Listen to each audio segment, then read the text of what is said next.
बाबा तेरी मुरली में सुख शांति का सार है, ज्ञान का अमृत है, जीवन का आधार है। ओम शांति। प्यारे रूहानी भाई बहनों, आज 9/2/2026 के प्यारे बाबा के मधुर रूहानी महावाक्य के मंथन में आपका बहुत बहुत स्वागत है। ओम शांति। आज तो मुरलीधर बाबा ने आते ही हम बच्चों को ऐसा रूहानी नशा चढ़ा दिया है कि बस आत्मा नाच रही है। सच कहा, बिल्कुल सच कहा। आज का शीर्षक ही देखिए, कितनी मोहब्बत से बाबा हमें हमारा परिचय दे रहे हैं। बाबा बोले, मीठे बच्चे, गरीब निवाज बाबा तुम्हें कौड़ी से हीरे जैसा बनाने आए हैं, तो तुम सदा उनकी श्रीमत पर चलो। वाह, गरीब निवाज, इस एक शब्द में ही जैसे पूरी रहमत समाई हुई है ना? दुनिया में तो लोग समझते हैं कि जिसके पास धन दौलत नहीं वो गरीब है, पर बाबा हमारी असली गरीबी की बात कर रहे हैं। हाँ, आत्मिक गरीबी की। बिल्कुल। हम आत्माएं जो सतयुग में सर्वगुण संपन्न थीं, वो आधा कल्प रावण राज्य में रहकर अपनी सारी शक्तियां, सारे गुण खोकर बिल्कुल कंगाल हो गईं, मतलब कौड़ी जैसी। और हमारा बाबा, वो पारलौकिक पिता, वो हमें कोई स्थूल धन देने नहीं आया है। नहीं, वो तो हमारी आत्मा की झोली भरने आया है। उस कौड़ी जैसी आत्मा को फिर से पावन बनाकर हीरे जैसा अमूल्य बना रहा है। ऐसा हीरा जो विश्व की बादशाही का ताज पहने। यही तो सच्चा निवाजना है। वो हमें ऐसा हीरा बनाते हैं जो फिर 21 जन्मों के लिए कभी गरीब न बने। ज्ञान का, गुणों का ऐसा अविनाशी खजाना देते हैं। और देखिए, इसी नशे के साथ बाबा आज हम बच्चों से एक बहुत ही ज्ञान का जो सार है वो प्रश्न पूछते हैं। जी। बाबा पूछते हैं कि जब हम किसी को ज्ञान देते हैं तो सबसे पहले कौन सा एक गुह्य राज समझाना चाहिए? और उसका जवाब, वो तो जैसे सारे ज्ञान के ताले की चाबी है। बिल्कुल। बाबा कहते हैं सबसे पहले बाप दादा का राज समझाओ। यही तो वो रहस्य है जिसे न जानने के कारण दुनिया भटक रही है। उन्हें ये समझाना है कि यहाँ दो हैं, एक है शिव परमपिता परमात्मा, निराकार ज्योति बिंदु, हम सब आत्माओं के पिता। हाँ, और दूसरे हैं प्रजापिता ब्रह्मा, मतलब इस साकार रथ के मालिक जिन्हें बाबा ने अपना माध्यम बनाया है। तो शिव बाबा हुए हमारे दादा और ब्रह्मा हुए हमारे बाप। कितना सुंदर राज है। दुनिया तो ब्रह्मा को ही भगवान समझकर अटक जाती है। जी। लेकिन बाबा कितना स्पष्ट करते हैं कि ब्रह्मा तो भाग्यशाली रथ हैं। असली ज्ञानदाता पतित पावन वो तो शिव बाबा हैं। वो इस तन में आकर हमें वर्षा दिला रहे हैं। जैसे लौकिक में भी दादा की प्रॉपर्टी का हक बाप दिलाते हैं। हाँ, बिल्कुल यही मिसाल बाबा ने दी। तो वैसे ही शिव बाबा हमारे पारलौकिक दादा, वो इस ब्रह्मा बाप द्वारा हमें स्वर्ग की बादशाही दिला रहे हैं। और जब आत्मा को ये राज समझ आता है कि अरे, जिसको मैं आधा कल्प से ढूंढ रही थी वो परमात्मा अब साकार में मुझसे मिल रहा है, तो आत्मा के अंदर से बस एक ही गीत गूंजता है, जो आज बाबा ने मुरली में बजाया। हाँ, आखिर वो दिन आया आज। वाह, क्या बोल है। सचमुच वो दिन आ ही गया। द्वापर से कलयुग के अंत तक हम आत्माओं ने भक्ति में कितने धक्के खाए, बहुत पत्थरों में ढूंढा, तीर्थों पर भटके, तो माता पिता गा गा कर पुकारते रहे, पर कोई मिला नहीं। कोई नहीं मिला। और आज हमारा सौभाग्य देखिए, वो माता पिता खुद चलकर हमारे पास आए हैं, हमें ढूंढकर, अपना बनाकर, अपनी गोद में बिठाकर पालना दे रहे हैं, पढ़ा रहे हैं। तो सचमुच वो इंतजार का दिन आज पूरा हो गया। आखिर वो दिन आ ही गया। और आकर बाबा हमें हमारी वो कहानी याद दिलाते हैं जो हम भूल चुके थे। आज फिर बाबा ने याद दिलाया कि बच्चे, तुम ही भारतवासी आदि सनातन देवी देवता धर्म के थे, तुम ही डबल सिर ताज थे। ये सुनकर तो जैसे रूहानी नशा और चढ़ जाता है। डबल सिरताज।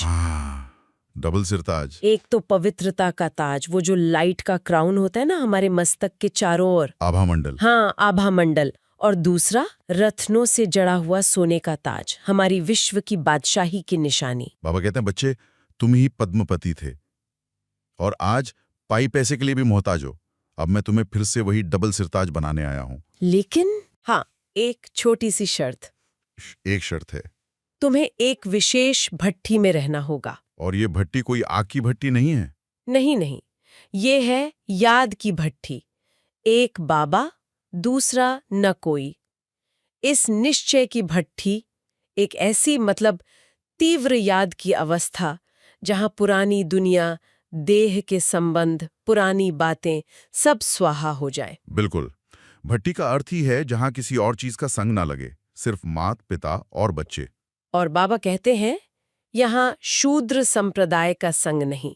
जो इस ज्ञान में नहीं है वो शूद्र, और हम जो बाप को पहचान कर पवित्रता का व्रत लेते हैं, हम हैं ब्राह्मण। तो इस भट्टी में सिर्फ ब्राह्मणों का संग करना है। तो आइए इसी गहरी बात पर एक पल रुककर अपने आप से एक सवाल पूछते हैं। हम सब अपनी अवस्था को जरा चेक करें। जरूर। क्या मैं अभी भी पुरानी दुनिया की बातों को याद कर रहा हूँ? क्या मेरे मन बुद्धि की तार अभी भी पुराने संबंधियों से, व्यर्थ बातों से जुड़ी है? या मैं सचमुच इस रूहानी भट्ठी में हूँ जहाँ सिवाय एक बाबा की याद के और कुछ भी नहीं? ये चेकिंग बहुत बहुत जरूरी है, क्योंकि बाबा कहते हैं अब समय बहुत थोड़ा है। एक तरफ ये पुरानी दुनिया, जिसे बाबा रावण राज्य कहते हैं, उसका विनाश सामने खड़ा है। रावण राज्य मुर्दाबाद हो रहा है। हाँ। और दूसरी तरफ बाबा नई दुनिया, मतलब राम राज्य की स्थापना कर रहे हैं। राम राज्य जिंदाबाद हो रहा है। और इस विनाश की तैयारियां तो हम देख ही रहे हैं। बाबा इशारा देते हैं कि ये जो बड़े बड़े बॉम्ब्स बना रहे हैं, ये रखने के लिए नहीं है। बिल्कुल, ये सब विनाश के ही समान है। कल्प पहले वाली महाभारत की लड़ाई वो सामने खड़ी है। लेकिन इस महाविनाश से पहले हमारा रहमदिल बाप हमें बचाने का, पावन बनाने का सबसे सहज रास्ता बता रहा है। कितना स्पष्ट कहा बाबा ने। बच्चे, तुम आधा कल्प काम चिता पर बैठे विकारों के अधीन रहे, जिससे आत्मा काली हो गई, श्याम बन गए। अब मैं तुम्हें ज्ञान चिता देता हूँ। इस ज्ञान चिता पर बैठो और माँ में कम जात करो। बस, और कोई मेहनत नहीं, कोई हठ योग में ही, कोई कर्मकांड नहीं, बस एक मुझे अपने बाप को याद करो। ये याद ही अग्नि का काम करेगी। और इसी याद की अग्नि में हमारे जन्म जन्मांतर के विकर्म, वो सारी खाद, वो मैल भस्म हो जाएगा। और तुम आत्माएं फिर से शाम से सुंदर सतो प्रधान बन जाओगी। बाबा ने आज मिसाल भी कितनी प्यारी दी, जैसे एक आशिक अपने माशूक को याद करता है। हाँ। या एक सगाई हुई कन्या अपने होने वाले पति को याद करती है। उसे और कुछ सूझता ही नहीं है, बस वही लगन हमें एक बाबा से लगानी है। वो हमारा सच्चा माशूक है और हम आत्माएं उसकी आशिक। भक्ति में तो अनेक माशूक बना लिए थे, कोई देवी, कोई देवता, कोई गुरु, पर प्राप्ति कुछ नहीं हुई। सही बात है। अब हम ज्ञानी तो आत्माएं सीधा एक निराकार माशूक से, अपने परमपिता परमात्मा से मिलन मना रही हैं, उसकी याद में रह रही हैं। वाह वाह बाबा वाह, क्या श्रेष्ठ भाग्य है हमारा। जिस भगवान को दुनिया ढूंढ रही है, वो हमारा शिक्षक बनकर, सद्गुरु बनकर, हमारा साथी बनकर हमें रोज पढ़ा रहा है। और पावन बनना ही तो घर वापसी का टिकट है ना?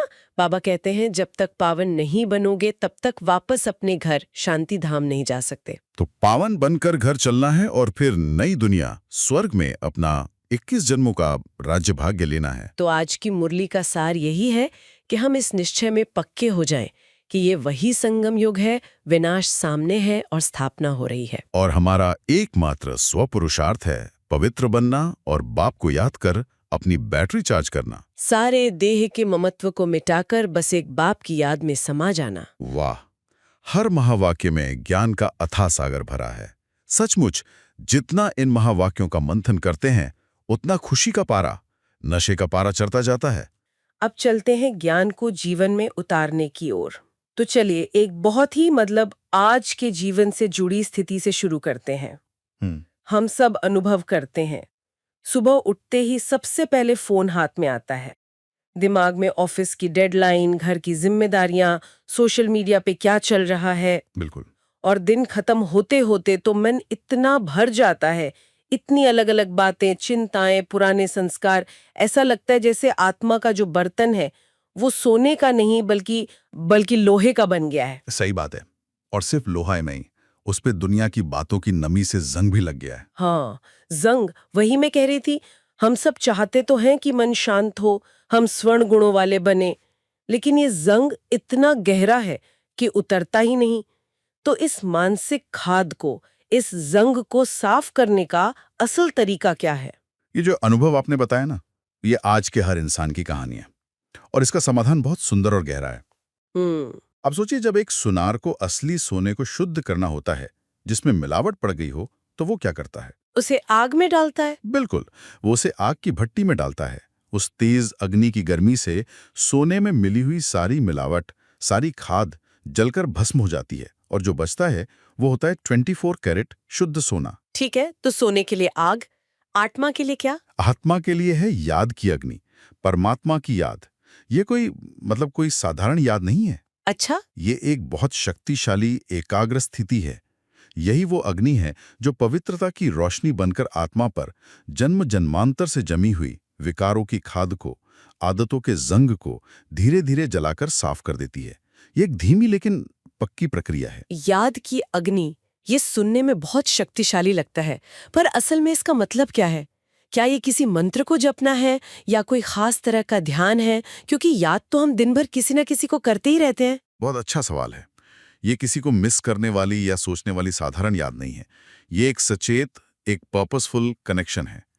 जैसे आप एक ठंडे कमरे में हीटर चालू करते हैं, तो आप बस हीटर को महसूस करते हैं, उसकी गर्मी को अपने अंदर आने देते हैं, है ना? हाँ, वैसे ही परमात्मा, जो ज्ञान और गुणों का सागर है, शांति का स्रोत है, उससे मन बुद्धि का कनेक्शन जोड़कर उसकी शक्तियों को अपने अंदर समाना, यही याद है। जब ये कनेक्शन गहरा होता है, तो उसकी पवित्रता की किरणें हमारे नकारात्मक संकल्पों और पुरानी आदतों को स्वाभाविक रूप से भस्म करने लगती हैं। यही है याद की अग्नि का प्रैक्टिकल स्वरूप। और जैसे ही हम ये कनेक्शन भूलते हैं, मन दुनिया की बातों में उलझता है, तो वो लोहे का बर्तन फिर से मैला होने लगता है, जंग फिर चढ़ने लगता है। बिल्कुल, इसीलिए निरंतरता बहुत जरूरी है, और इसके लिए एक खास समय बताया गया है जो सबसे ज्यादा शक्तिशाली है। कौन सा समय? वो है सवेरे सवेरे का समय, जिसे हम अमृत वेला कहते हैं। जब सारी दुनिया सो रही होती है, वायुमंडल शांत होता है, कोई फोन कॉल्स नहीं, कोई डिस्टर्बेंस नहीं। उस समय मन बहुत स्थिर और ग्रहणशील होता है। तब एकाग्रता से की गई याद, वो कनेक्शन सबसे गहरा होता है। वो कुछ मिनटों की याद पूरे दिन के लिए हमारी आत्मा की बैटरी को चार्ज कर देती है। लेकिन यहाँ एक बहुत बड़ा सवाल उठता है। कई लोग सोचते हैं कि इस तरह की गहरी साधना के लिए तो शायद घर-बार छोड़कर कहीं जंगल में जाना पड़ेगा। आज की गृहस्थी में बच्चों और काम के साथ ये सब कैसे संभव है? यही तो इस ज्ञान की सबसे बड़ी खूबसूरती है। इसके लिए कुछ भी छोड़ना नहीं है। कुछ भी नहीं? कुछ भी नहीं। अपने परिवार के साथ रहते हुए, अपनी नौकरी या व्यापार करते हुए, सारे कर्तव्य निभाते हुए ये अभ्यास करना है। बात सिर्फ एक गहरी समझ और एक दृढ़ संकल्प की है। आज की शिक्षा में एक बहुत गहरी बात कही गई है, काम चिता पर चढ़ने के बजाय ज्ञान चिता पर बैठना है। इसे थोड़ा और सरल करेंगे? ज्ञान चिता पर बैठना, इसका क्या अर्थ हुआ? इसका अर्थ है अपनी चेतना को बदलना। काम चिता का मतलब है देह अभिमान में आकर विकारों के पीछे भागना, जो अंत में दुख और अशांति की राख ही देता है। और ज्ञान चिता का अर्थ है आत्म अभिमानी स्थिति में टिकना। यह समझना कि मैं एक पवित्र आत्मा हूं और परमात्मा की याद में रहना। यह ज्ञान की समझ हमें विकारों की आग से बचा लेती है। अच्छा, और ये सिर्फ इस एक अंतिम जन्म की पवित्रता का संकल्प हमें आने वाले 63 जन्मों की श्रेष्ठ कमाई कराता है। तो ये घाटे का सौदा तो बिल्कुल नहीं है। वाह! तो मतलब अपनी जिम्मेदारियों को निभाते हुए बस अपनी चेतना को बदलना है, याद की अग्नि से अपने अंदर की सफाई। चलिए, ये तो हुई अपनी आंतरिक शुद्धि की बात। लेकिन जैसे ही हम अपने अंदर थोड़ा काम करते हैं, असली चुनौती तो बाहर आती है, दूसरों के साथ व्यवहार करने में। और यहीं पर आज का वरदान बहुत प्रासंगिक हो जाता है। मैं पढ़ती हूँ, आपस में एक दो की विशेषता देखने और वर्णन करने वाले श्रेष्ठता संपन्न होली हंस भव। होली हंस भव, यानी एक पवित्र हंस बनो। जी, और ये सुनने में बहुत अच्छा लगता है, लेकिन इससे जीवन में उतारना बहुत मुश्किल है। मान लीजिए आपके ऑफिस में कोई है जो काम हमेशा देर से करता है, या परिवार में कोई है जिसकी कोई आदत आपको लगातार परेशान करती है। बिल्कुल प्रैक्टिकल बात है। हाँ, आप उसकी कमजोरी को बहुत साफ साफ देख रही हैं। ऐसे में उसे नजरअंदाज करके सिर्फ उसकी विशेषता या गुण को देखना, ये तो खुद को धोखा देने जैसा नहीं हुआ? ये प्रैक्टिकल कैसे है? आपने बिल्कुल वही सवाल पूछा है जो हर किसी के मन में आता है, और इसकी जो विधि बताई गई है वो बहुत ही अनोखी और कह सकते हैं क्रांतिकारी है। अच्छा, क्या विधि है? विधि ये है कि इस संगम युग पर, यानी इस विशेष समय पर, हर आत्मा को परमात्मा से कोई ना कोई विशेष गुण विरासत में जरूर मिला है। कोई भी आत्मा पूरी तरह से खाली नहीं है। ठीक है। अब विधि पर आते हैं। जब भी किसी आत्मा की कोई कमजोरी आपको दिखाई दे या कोई उसके बारे में आपको सुनाए, तो तुरंत अपने मन में एक संकल्प करना है कि ये कमजोरी इनकी नहीं, मेरी है। 1 मिनट, ये तो बहुत बड़ी बात है। किसी और की गलती को अपनी मानना, ऐसा क्यों? इससे तो वो इंसान अपनी गलती सुधारेगा ही नहीं। हम उसकी बुरी आदत को एक तरह से बढ़ावा नहीं दे रहे। नहीं नहीं, यहाँ दृष्टिकोण बहुत सूक्ष्म है। इसका मतलब ये नहीं है कि अगर कोई गलत काम कर रहा है तो हम उसे सही मान लें। इसका एक गहरा आध्यात्मिक कारण है। हम सब एक ही परमात्मा पिता के बच्चे हैं, एक ही ईश्वरीय परिवार है। जी सोचिए, क्या हम अपनी किसी कमजोरी का ढिंडोरा पूरी दुनिया के सामने पीटते हैं? नहीं, बिल्कुल नहीं। नहीं, हम उसे छुपाते हैं, उसे सुधारने की कोशिश करते हैं। जब हम किसी दूसरे की कमजोरी को अपनी समझ लेते हैं तो हमारे अंदर से उस बात को फैलाने का, उसका वर्णन करने का या उस पर चिढ़ने का भाव ही समाप्त हो जाता है। हमारी ऊर्जा उस कमजोरी पर केंद्रित होने के बजाय उससे हट जाती है। यह अपने मन को बचाने की युक्ति है। अच्छा, तो इसका मुख्य उद्देश्य दूसरे को सुधारना नहीं, बल्कि अपनी मानसिक स्थिति को श्रेष्ठ बनाए रखना है। बिल्कुल। यहीं पर होली हंस का अर्थ स्पष्ट होता है। एक पवित्र हंस की खासियत क्या होती है? आप उसे कंकड़, पत्थरों और मोतियों के ढेर पर छोड़ दीजिए, वो अपनी चोंच से सिर्फ मोती ही चुनेगा। उसका ध्यान कंकड़ों पर जाएगा ही नहीं। हमें भी आत्माओं के संग में रहते हुए यही अभ्यास करना है। हर आत्मा में गुण और अवगुण, यानी मोती और कंकड़ दोनों होते हैं। हमारा काम है उनकी कमजोरियों रूपी कंकड़ों को छोड़ देना और केवल उनके गुणों और विशेषताओं रूपी मोतियों को देखना, ग्रहण करना, और अगर वर्णन करना ही है तो उन्हीं का करना। ऐसा करने से हम स्वयं भी उन गुणों से संपन्न होने लगते हैं। हमारी नजर और वृत्ति दिव्य बन जाती है। मतलब हम जिस चीज पर ध्यान केंद्रित करते हैं, हम वैसे ही बनने लगते हैं। अगर कमजोरियों पर करेंगे तो मन अशांत होगा, और अगर गुणों पर करेंगे तो हम खुद श्रेष्ठता से भर जाएंगे। एकदम सही। और इसी धारणा से जुड़ा है आज का स्लोगन और ईश्वरीय इशारा। आज का स्लोगन है, समय को बचाने वाले तीव्र पुरुषार्थी ही सदा विजयी हैं। एक जैसे, एक समान मणके ही एक धागे में पिरोए जाते हैं, तभी वो सुंदर लगती है। कोई छोटा, कोई बड़ा, कोई अलग रंग का हो तो वो माला नहीं बन सकती। नहीं बन सकती। वैसे ही हम सभी आत्माएं जो वैजयंती माला के मणके बनना चाहते हैं। 1 मिनट, यहाँ मैं रोकना चाहूंगी। ये वैजयंती माला, और फिर कभी-कभी सुनने में आता है 16,000 की माला। जो लोग इन शब्दों से परिचित नहीं है, उनके लिए इसका क्या अर्थ है? क्या ये कोई स्वर्ग की कोई रैंकिंग सिस्टम है? नहीं, ये कोई रैंकिंग सिस्टम नहीं है। ये अवस्थाओं का प्रतीक है। वैजयंती माला उन आत्माओं का प्रतीक है जो सर्वगुण संपन्न हैं, जिन्होंने अपने विकारों पर पूरी तरह से विजय प्राप्त कर ली है और जो आपस में मन, वचन, कर्म से एकता के एक धागे में पिरोई हुई हैं। ये सर्वोच्च अवस्था है। अच्छा। और 16,000 की माला उन आत्माओं का प्रतीक है जो हैं तो अच्छी, पुरुषार्थ भी करती हैं, लेकिन उनमें अभी भी कहीं ना कहीं मतभेद है, पूरी तरह से एकता नहीं है। इसलिए वो उस मुख्य विजय माला में नहीं आ पाती। ये सिर्फ अपनी आंतरिक स्थिति का एक आईना है। समझ गई। तो ये एकता ही सब कुछ है। लेकिन फिर वही व्यवहारिक सवाल, एक परिवार में या एक टीम में काम करते हुए एक मत होना कैसे संभव है? मतभेद तो होंगे ही। एक मत का मतलब क्या ये है कि हम अपनी सोच, अपनी राय देना ही बंद कर दें? ये तो विकास को रोक देगा। बहुत जरूरी सवाल है। एक मत का मतलब रोबोट बन जाना या अपनी बुद्धि का इस्तेमाल बंद कर देना बिल्कुल नहीं है। इसका गहरा अर्थ है कि हमारा लक्ष्य और हमारी दिशा एक हो। और वो दिशा क्या है? परमात्मा की श्रीमत, यानी सबसे श्रेष्ठ कल्याणकारी सलाह। अगर किसी बात पर दो राय हैं भी, तो हम अपनी अपनी बात पर अड़ने के बजाय उसे श्रीमत की कसौटी पर परखें। हम देखें कि कौन सी राय सबके लिए ज्यादा कल्याणकारी है, जिसमें स्वार्थ नहीं, सर्व का हित है। जब लक्ष्य सबका भला करना हो तो रास्ते पर सहमति बनाना आसान हो जाता है। मतलब व्यक्तिगत मैं और मेरी मत से ऊपर उठकर हम और श्रेष्ठ मत को स्वीकार करना। बिल्कुल। और चेतावनी यही है कि अगर हम अपनी अपनी मत पर अड़ जाते हैं तो हम उस एकता के धागे से टूट जाते हैं, और जैसे ही धागे से टूटे हम मुख्य विजयमाला से निकलकर नीचे आ जाते हैं। इसलिए एकता को सबसे बड़ी शक्ति कहा गया है। एक मत होकर चलने से ही सफलता मिलती है। आइए इसी गहरी समझ को 1 मिनट के लिए अपने अनुभव में लाते हैं। जी। इस होली हंस और एक माला के मड़की की स्थिति का अनुभव करें। अपनी आंखें बंद कर लें। महसूस करें, मैं एक पवित्र हंसू, श्वेत पंखों वाला, एकदम शांत और निर्मल। मेरे सामने परमात्मा के बगीचे की अन्य आत्माएं हैं। हर आत्मा एक चमकते हुए फूल की तरह है। मैं अपनी दिव्य दृष्टि से हर आत्मा के अंदर छिपे हुए विशेषता के मोती को देख रहा हूं। मैं बहुत प्यार से हर आत्मा से केवल उस गुण रूपी मोती को ग्रहण कर रहा हूं और अपनी झोली में भर रहा हूं। अब देखें, बाबा के हाथ में एक दिव्य धागा है और हम सभी आत्माएं चमकते हुए मणके उस एक धागे में पिरोए जा रहे हैं। हम सब एक हैं, एक माला, एक परिवार। इस मंथन के अंत में आज के ज्ञान के पॉइंट्स को लेकर एक क्विज तैयार की गई है। इसकी लिंक आपको डिस्क्रिप्शन में मिल जाएगी। इससे आज के महावाक्य कितने याद रहे, ये स्वयं चेक करें। आइए, आज बाबा के सामने हम सब मिलकर एक दृढ़ संकल्प लें।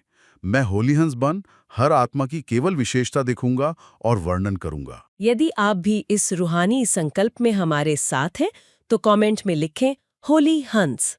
आपका एक कमेंट आपके वादे को दृढ़ता देगा। ओम शांति। ओम शांति।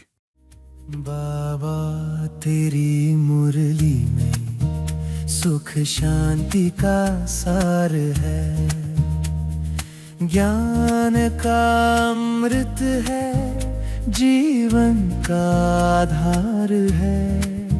बाबा की बोलों से सच्ची राहत मिलती है, मुरली की एक तार पे दिल की कली खिलती है।